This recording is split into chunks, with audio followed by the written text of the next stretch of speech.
Bonjour à tous et bienvenue sur cette nouvelle vidéo de Hacker de croissance. Donc ça fait un moment que j'ai pas fait de vidéo, mis à part celle du hack du vendredi. Donc pour le guide d'aujourd'hui, enfin plutôt une introduction, eh bien, j'ai décidé de la faire en vidéo.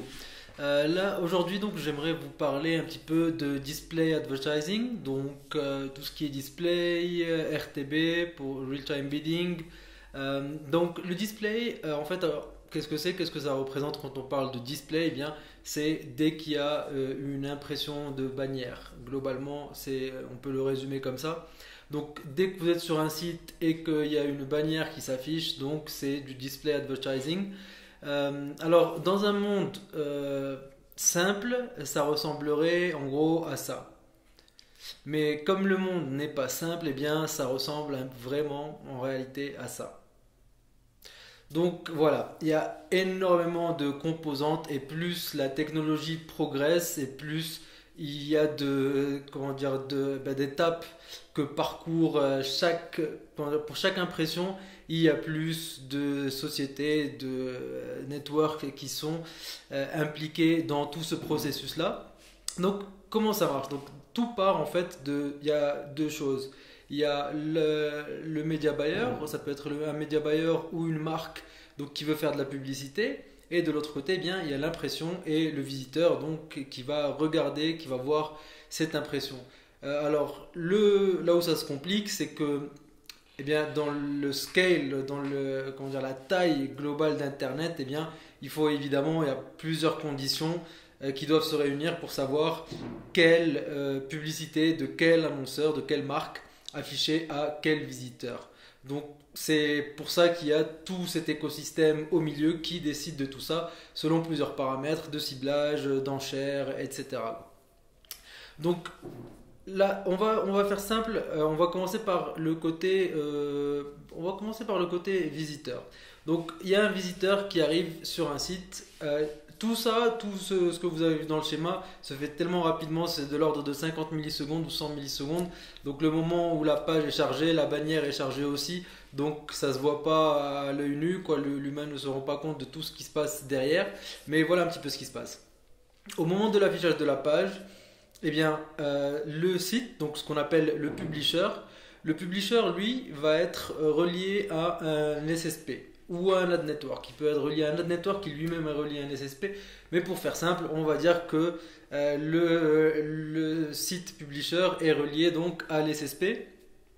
L'SSP, c'est quoi? Ça veut dire Supply Side Platform. Donc, c'est des plateformes qui sont en contact direct avec les publishers. Voilà. Donc, soit contact direct, soit encore une fois via des ad networks qui peuvent faire l'interface entre les deux.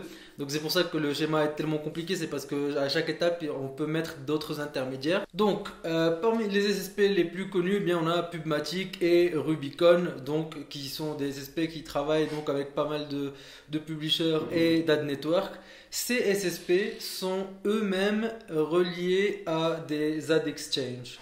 Donc, c'est quoi un exchange? Eh bien, c'est la plateforme, on va dire, qui fait le lien entre le SSP et les DSP. Donc, entre en jeu les DSP et les exchanges que je vais essayer d'expliquer.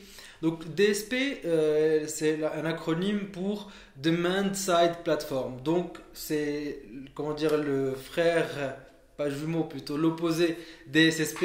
Donc eux, plutôt que d'être du côté des publishers, eux sont plutôt du côté des annonceurs. Donc le DSP, c'est la plateforme que va utiliser l'annonceur. Donc ça peut être, on va prendre une marque au hasard, je sais pas moi, disons que Starbucks veut faire de la publicité sur des sites internet, eh bien ils vont passer par des DSP. Sauf que je sais pas si l'expliquer maintenant ou plus tard. Bref, on va rester sur les DSP, les exchanges.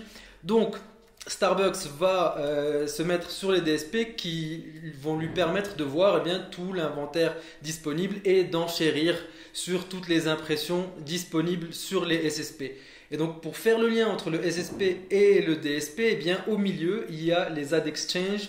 Donc les ad exchange, ça peut être le Facebook exchange, ça peut être DoubleClick exchange, ça peut être Smatou, ça peut être voilà, il y a plusieurs types d'ad exchange, donc qui eux font le lien entre les SSP et les DSP, donc qui, on va dire, ont de l'information des deux côtés, donc de quel annonceur essaie d'acheter quoi et quel publisher essaie de vendre quoi. Et donc mergent comment dire, cette information quoi, pour fournir les informations des deux côtés, aux DSP et aux SSP. Donc en gros, voilà à quoi ça ressemble assez globalement en termes de DSP.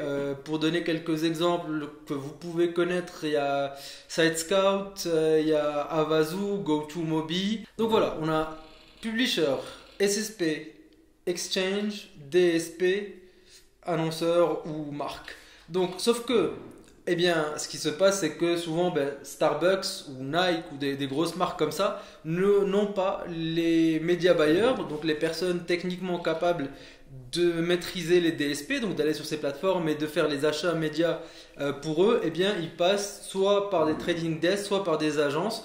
Donc les agences les plus connues, pour citer des exemples français, c'est Havas, Publicis, ce type d'agences-là, qui eux vont gérer pour Starbucks, pour Nike, eh bien, leurs achats de médias sur les DSP. Voilà en gros tout ce circuit et tout ce qui se passe en gros en quelques millisecondes, en quelques dizaines de millisecondes, 50 à 100 en général. Comme je disais, ça se voit absolument pas à l'œil nu. Donc voilà, ça c'est un petit peu la version simplifiée. Après évidemment, il y a d'autres plateformes, il y a des plateformes de retargeting, il y a des plateformes de validation et de vérification des données pour les antifraudes.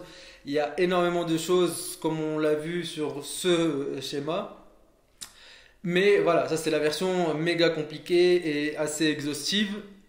Là, ce que j'ai essayé de faire, bien, c'est vraiment de poser la base, on va dire, du concept et de vous expliquer un petit peu, bien, voilà, juste l'écosystème simplifié de comment ça se passe lorsqu'un visiteur visite une page et qu'il y a une bannière d'afficher, tout le circuit qu'il y a derrière pour lui afficher cette bannière-là. Donc voilà, j'espère que ça sera clair. Je vais voir en montage comment je peux rendre ça le plus clair possible pour vous. Évidemment, si vous avez des questions ou des commentaires, n'hésitez pas à les laisser, que ce soit sur YouTube ou sur le forum. Si vous n'êtes pas encore sur le forum, je vous invite à nous rejoindre. On parle de tout ça, de web marketing, de publicité en ligne, de performance, de tracking, etc. Et je vous souhaite un très bon lundi, puisque ouais, ça sera posté lundi du coup. Moi demain, je serai dans l'avion quasiment pour 24 heures. Je pars demain matin de Guadalajara, donc je quitte le Mexique et je rentre pour quelques semaines au Maroc. Mais voilà, donc je serai de nouveau sur la time zone européenne et je pourrai être connecté sur le forum plus de temps en même temps que vous, donc ça c'est cool. Et voilà, un super lundi à tous et puis à très bientôt. Que le bis soit avec vous.